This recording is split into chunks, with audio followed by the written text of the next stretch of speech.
Hello, everybody, and welcome to the first episode of the DocuMinded podcast. I originally wanted this podcast to be me watching the episode while recording, but due to copyright, YouTube has an issue with you posting a full reaction. It completely blocks it. So I'm just going to talk about one of my all-time most interested in cases. I have a couple, but for this episode, we're talking about the Belinda Temple murder case. Now, if you know me personally, you know this is something I have done research on for about 2 years now. And so when I decided to do a podcast based on watching documentaries, I knew that I wanted to talk about this case. Because it has such an impact on me. So first, I want to talk about context. The context of me finding this case and the context of the case itself. So, in a societal view. So, I was at work one day on my lunch break. And when I'm on my lunch break, I like to watch YouTube while I eat. And so I was on YouTube and I was looking up different things and trying to figure out what to watch, and I came across a 2020 clip. I'd been kind of falling down a rabbit hole of 2020 clips at that time, and I clicked it. It said it was, a husband who had murdered his wife, and to me, I was like, oh, that's pretty set in stone. 9 times out of 10, the husband is the one who did it.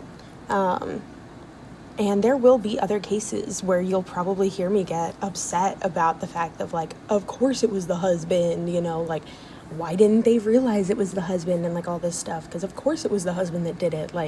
Who else would do it kind of thing? And because normally I am that kind of person who falls into the category of believing that kind of stereotype in cases. But this one was very different from the get-go. I could tell that it wasn't going to be one of those normal cases for me, because things just did not feel right. I don't know if anybody else has this when they're watching documentaries about crime cases or anything like that, but it just did not feel right in my bones to say that he definitely did it. I felt like I needed more evidence. I felt like I needed more proof other than just, oh, it was the husband. And there were a lot of holes in the story for this one, which ultimately was what made me want to look deeper into it. And thank God I did. Because otherwise I feel like I would very much have the normal mentality that a lot of people do when they hear about this case, where they just automatically believe the investigation. And of course you always want to in a case. You never want to think that an investigation is done poorly, but I think if anybody is listening to this and is, been following crime cases either recently or for a while, sometimes investigations aren't always done effectively and properly. And so you need to, go in with a grain of salt, which I feel like a lot of people don't do on this case. They feel like it's a very cut and dry situation. But if you do a lot of deep dive into it, you end up finding out so many different holes. And so that's what I'm going to get into right now. So on the date of January 11th of 1999, the Temples were both at work, both high school teachers, one being football and history, the other being special ed. The wife was the special ed teacher, and she gets a phone call from their son's school. She's 8 months pregnant at the time. She gets a phone call from their son's preschool saying, hey, he's running a fever. He's really sick. He needs to go home. She tries to get a hold of her husband, isn't able to get a hold of him. So even though she had a meeting that afternoon at work, she left, went to pick up their son, and finally, a little while later, was able to get a hold of her husband and say, hey, you need to come home and take care of our son so I can head back up to work. So he gets up there. Their son, Evan, is sleeping at the time that he gets back, and then Belinda, the wife, heads back to work. She is up there for a meeting, which we'll talk more about this meeting later on. But she's there for a meeting. She has the meeting. She comes home. And she's exhausted. She's 8 months pregnant. She's been working all day, momming all day. She's just wiped out. And so she's like, hey, I'm going to head upstairs and I'm going to rest. David Temple, the husband, has now been home with Evan for a while and is like, hey, Evan's doing a lot better. I think I'm going to take him to the park and, maybe run some errands and stuff, get some energy out of him. You take your nap, you take your rest time, and we'll be back in a little bit. And so they leave, and they're seen on security cameras at two different stores. And this is where a lot of issues come into play with the story, but we'll come back to that in a minute as well. So after a while, they've, gone to the park, they've run their errands, they come home. When he gets home, when David and Evan get home, David notices that the back door is broken in. The glass pane on the window is broken. And so he takes Evan and runs him across the street to a neighbor's house and says, call 911, I think there's been a robbery. The neighbors do so. David runs inside to look for Belinda, and when he finds her, she is sprawled out with a gunshot wound to the back of her head in their closet in their bedroom. And so he calls 911 as well. And if you watch this 2020 episode that I am basing this discussion off of, that being the documentary that I watched, you will hear some of David Temple's phone call. And there begins another section of issues for me. So we're going to start there and kind of work our way back. So the first issue comes in with the police officers on the scene. When the police officers show up on the scene, they are greeted by the family dog. It's not a pit bull. It's a medium-sized dog, I would say, and apparently very feisty, very protective. With it being very feisty and very protective, apparently the police officers felt unsafe entering the backyard of the home. And this is where I have my first issue. You guys are cops.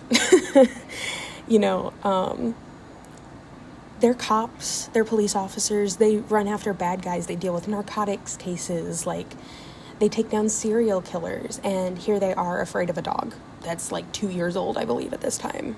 Or this dog's under 5 years old. It's just a protective dog. I'm sure some of those cops have protective dogs at home that protect the property.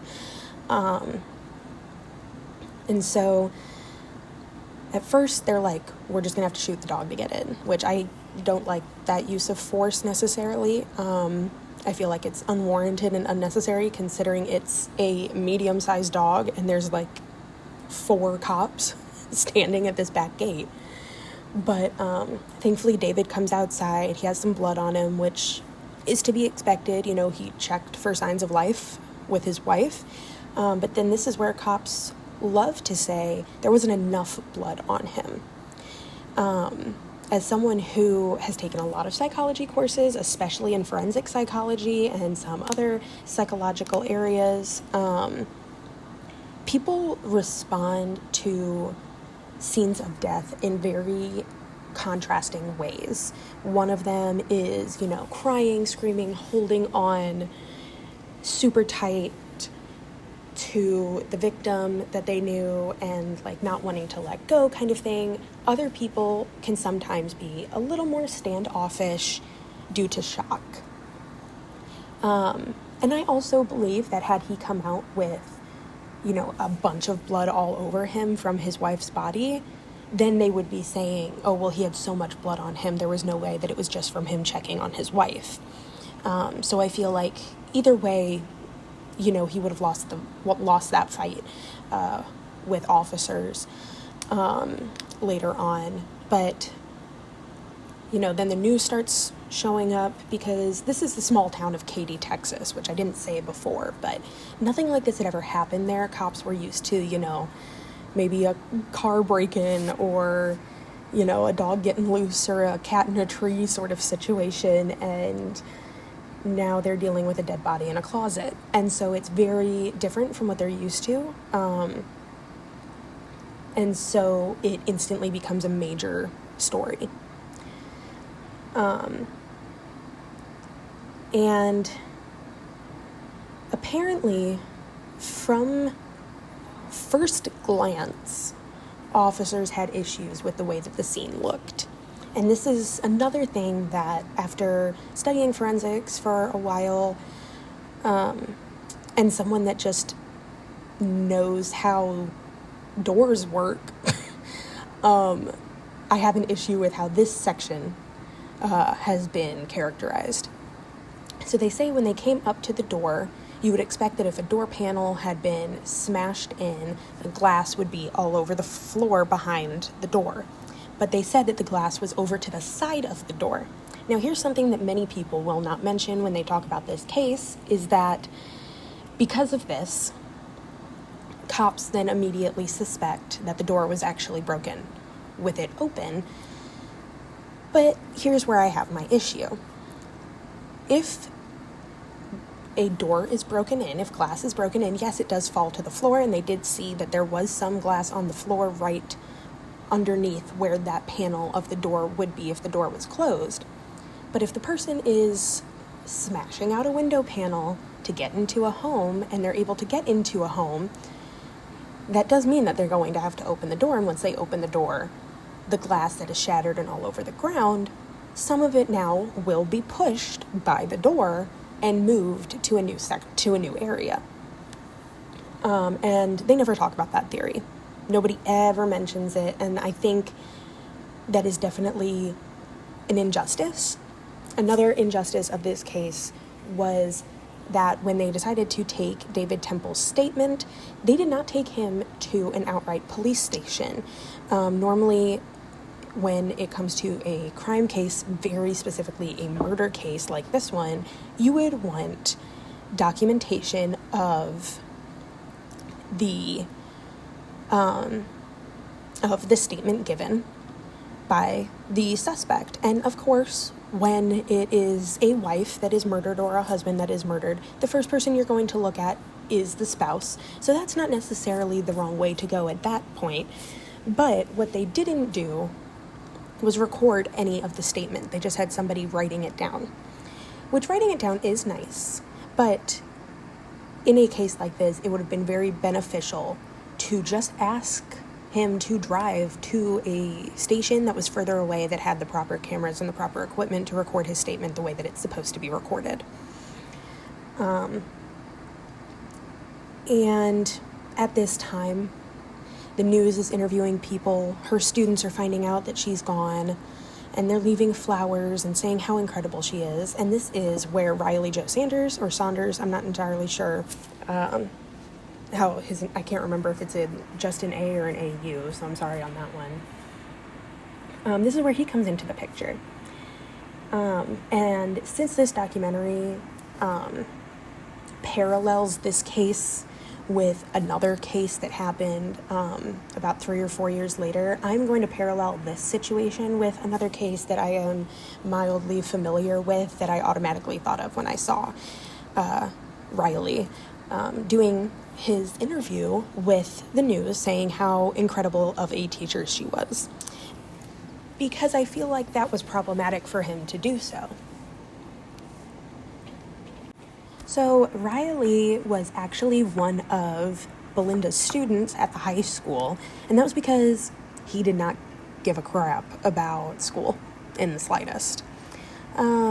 He might show up, but he would skip class. He had terrible grades. He was, going out and smoking weed with his friends, which I don't necessarily have an issue with the smoking weed bit, but it's, he's a high schooler, and he's skipping classes and not taking proper consideration and care of his schoolwork, which was a big issue for his family. His family did not appreciate that. So the meeting that was actually happening the day of Belinda's murder was with Riley Joe's parents about how to better handle his grades and how to better handle just his schooling in general, to see if they could up his GPA and get him ready for college. His family, while they were in some ways a very stereotypical Texan household, they also very much valued education, and so they were not necessarily happy with how their son was behaving and how their son was treating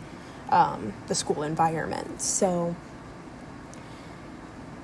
he's on there. He's on the news talking about how amazing she was, which, in my opinion, should have been a red flag.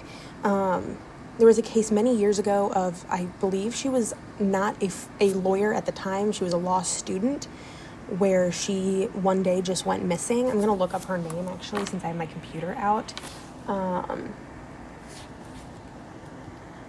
And she was later on found dead, and she had been killed by a man that was interviewed on the news as a friend of hers. So give me 1 second. I'm going to try and find out the name of this case that I'm talking about before I go into more detail. Okay, so I just Googled it and I found it. Her name was Lauren Giddings, and while her friend Stephen McDaniel was being interviewed on the news, they actually found her body. And while you think that this revelation of finding her body has just shocked him because he cares so much, it's actually because he murdered her, mutilated her, dismembered her, and threw her in a dumpster. And you can find the video of his interview online where it talks about, or where it shows him being very obviously taken aback by the fact that her body has been discovered. And to me, there are a lot of parallels with the cold shoulder and numbness of that interview with Stephen McDaniel and the interview with Riley Joe Sanders. And once again, I'm only comparing these two because when you watch the documentary, they compare this case, the Belinda Temple murder case, to another case that happened years later that was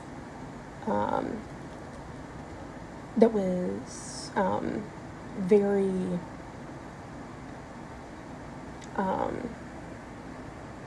popular. I don't like using the word popular when it comes to true crime cases, but I guess that's technically true.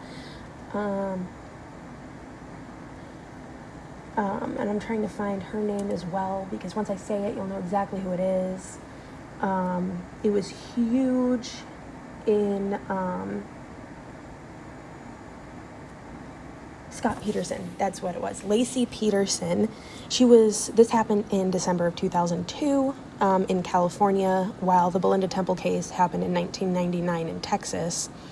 But it was a woman who was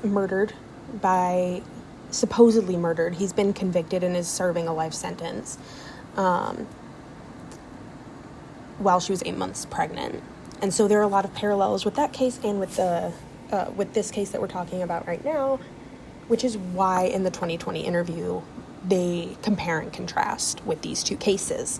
And apparently at the time, the Lacey Peterson case actually did somehow help them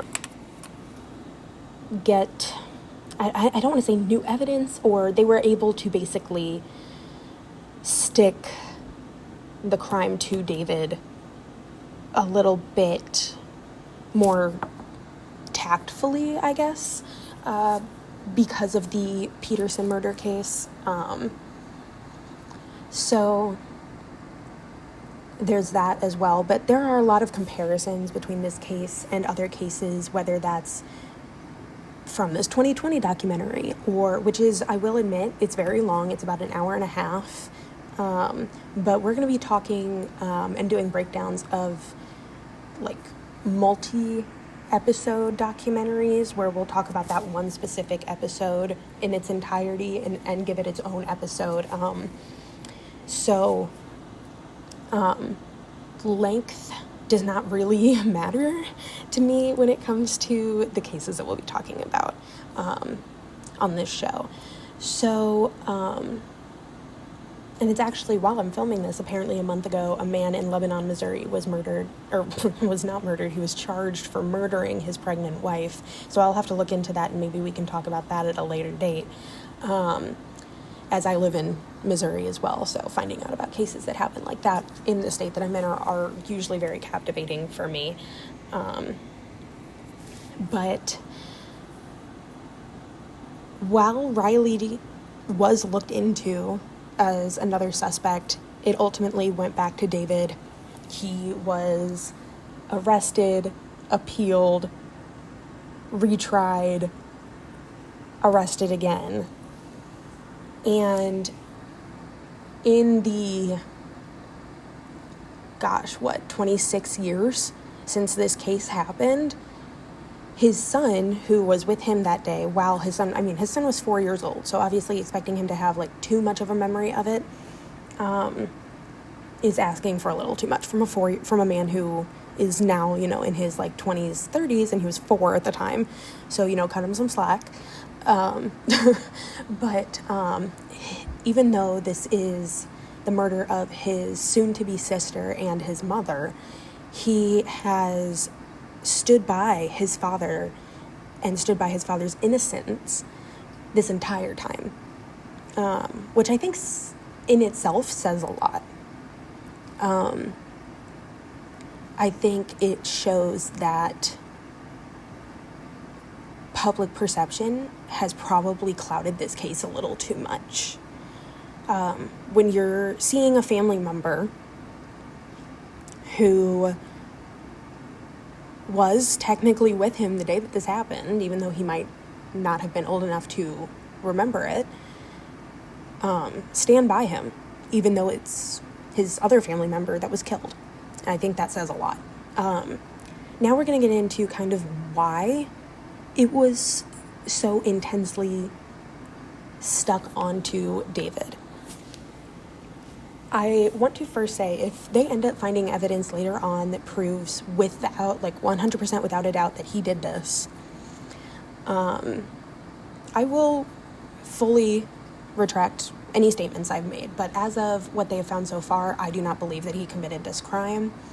I've done a lot of research. I've read a lot on it. I've talked to his lawyer. Literally just called up. Sorry about that. Literally, I just called up his lawyer one day and asked him some questions, and I've looked at some of the court documents for the appeals and stuff. I'm trying, since it is now considered a closed case, to get the actual case file. I'm having a little bit of an issue with figuring out which county to contact in regards to requesting those files, because apparently Katie doesn't have them. So I might just have to go to the state of Texas website to request those files. I'm not entirely sure, but yeah. So the main issue that they had before they learned about his personality and his personal life was this gap of 36 minutes between I believe the first place that he is, or the time that he leaves the store and is seen on security camera leaving the store. This 36-minute timer starts from there until the cops are called. And so they're basically, or no, not before the cops are called, 36 minutes between leaving one of the stores and being seen on camera at the second store that he was stopping at for an errand. So cops have kind of gone completely off of hypotheticals for this case, because I do want to mention, as I know I haven't mentioned already, that there was no murder weapon found. One of the biggest ways they were able to stick this on him, even though David had never used a shotgun that was the same type as what was used to kill Belinda, they said he was a hunter, so he could have had access to it. But the murder weapon has, to this day, never been found. Katy, Texas has a lot of cornfields. So they're suspecting that maybe it got dropped in some water in some cornfield somewhere, and they just didn't go to the right place to find it. But because he was a hunter, they're saying that he could have had access to it. So there's that. There's the 36 minutes in between the him being seen leaving one store to the time that he was seen arriving at the next store. And so they technically say within those 36 minutes he could have driven home, murdered his wife, and then went back out to cover his tracks. I feel like that's a lot, especially with a 4-year-old. I feel like these people are not thinking about the fact that he literally had a 4-year-old with him. Like, how the hell do you make that work? I feel like doing anything with a 4-year-old with you is exhausting enough. Trying to murder somebody while you have a 4-year-old with you is interesting. Also, the only two witnesses, and I'm using quote-unquote witnesses here, were these boys that were home from school watching TV that were back neighbors. They lived behind the temples, and they thought that they heard a boom at one point. But nobody else in the neighborhood saw or heard anything. The only thing that they did see was apparently at one point in time after the suspected window that Belinda was killed in, because the medical examiner could not pinpoint a specific time of death, was that apparently someone in the neighborhood did see a dark-colored small car speed off. And I'm going to come back to that at some point here, so just give me a minute for that. The other things that made David apparently seem guilty was, they said that it didn't look like he had tried to revive her enough, which from the crime scene photos that I've seen, her head was literally blown off. Don't know how you expect somebody to, do like CPR or saving rescue measures in a situation where literally the entire back top of her head was gone. They also said that there was some blood splatter on a jacket, and that was taken to the FBI labs and tested, and it was Belinda's blood. What they don't mention is that jacket that was tested and found to have her blood on it was not on him that day. It was laying on a chair in the bedroom directly across from the closet. And so if there was blood splatter on it, it was most likely from the blood coming backwards after the gunshot and landing on the jacket, since it was right in that vicinity of the crime. He was also found to not have a single drop of gunshot residue on his body or on his hands, which I feel like should have cleared him at that point, because even if you wash your hands, there should still be minuscule amounts on your hands or on your body, on your clothes, somewhere they would have found it, and they didn't. And they were able to get that jacket evidence thrown out, since apparently at that time, the FBI analytical labs were not properly sectioned off from the from the gun range. And so it shared ventilation, which technically, not saying that that's what happened in this case, but could have technically meant that if someone shot their gun in the gunshot range, or in the gun range, some of that residue could have come through the vents and landed on the jacket, and so it was considered inadmissible. Which, kudos to his lawyer for coming up with that. I freaking love that. There's also the fact that he was not a good husband. And I think he would probably admit that, even now, that he was kind of a shitty, not even kind of, he was a shitty husband. He, while Belinda was pregnant, would call her fat. He called her white trash, her family white trash. He was constantly belittling her. And the icing on the cake, he was cheating on her with a younger teacher that he was co-workers with. And sadly, one of the character witnesses that they used in this court case to prove how terrible of a person David was another teacher from that building that was also cheating on his wife with this same woman. And then, of course, this case happens in 1999. By 2001, end of 2001, beginning of 2002, him and this woman are married. David and Heather is her name. The two of them are married.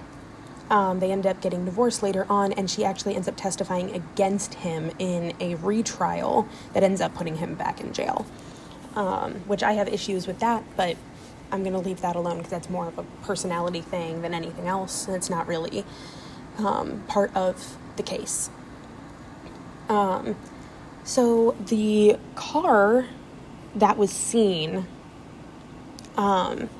speeding away from the vicinity of the crime scene apparently looked very similar to Riley Joe Sanders' car at the time, as well as another car that was seen in the vicinity, but a while, like, not as close as the smaller car, was a truck that looked similar to David's, which is why one of his friends said he saw him during that 36-minute window. But it was a very popular car of the time as well, which I feel like isn't discussed enough. And so I don't think that is necessarily a good piece of evidence to go off of, because he could have thought that it was his friend's car and been somebody else's. So I don't know why they laid into that so as heavily as they did. But so there's a lot of moving parts here. So yeah, Riley Joe is interviewed, but then years later, as David Temple is sitting in jail, somebody that used to be friends with Riley Joe comes forward and says that he basically heard Riley Joe confess to killing Belinda. Says that he killed the dog and left it in the closet, and they're basically referring to that he was using the word dog as a code word for Belinda, since it was widely known in his friend group that he did not like this woman, as it was, she was, as teenagers say, ruining his life because he wasn't doing what he was supposed to. And so, so yeah, we have that moving part. Of course, like I said, we have the moving part of David not being a loyal or a decent husband. And then there's so many other moving parts. They end up putting Riley on the stand at one point to hear his story, and he supposedly says that he had left school early that day, smoked weed with some friends, hung out, fell asleep on the couch in his parents' basement, and then when he woke up, his dad was waking him up saying, "There's cops everywhere, what the heck's, do you know what's going on," kind of thing, "your teacher's dead." And so I'm going to get into my theory, which when I first recorded this, I put my theory in that recording as well, but like I said, YouTube does not appreciate that recording, so I'm going to start over.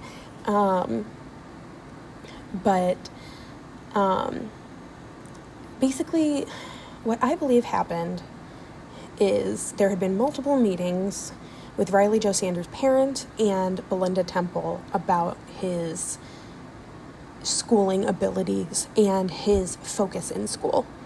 This meeting was happening. I say Riley was pissed off, basically. This woman's ruining my life sort of thing.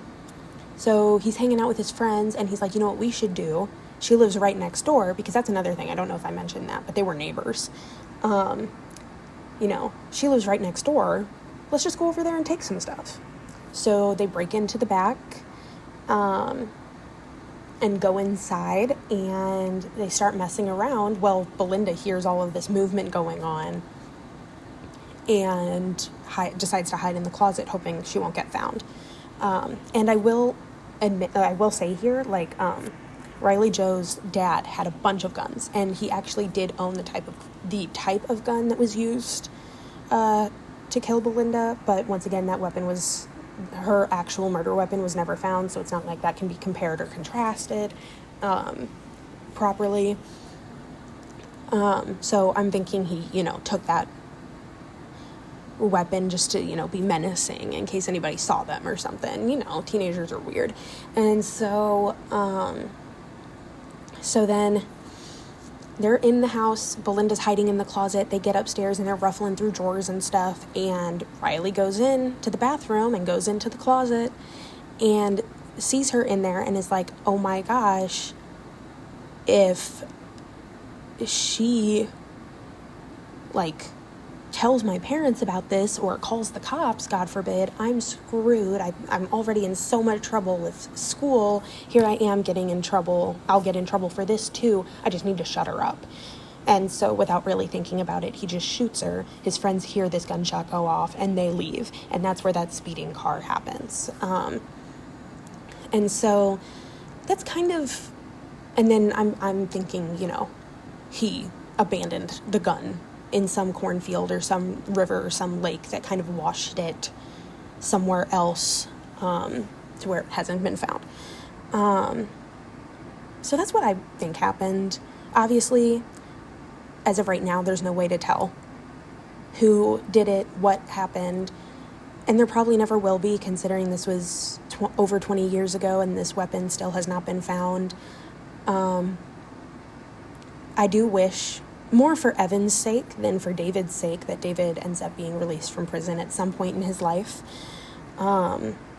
He's currently serving life behind bars for this murder, even though all of the evidence was character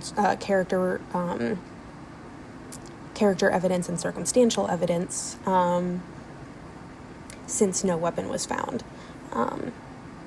But Evan lost his mom at 4 years old.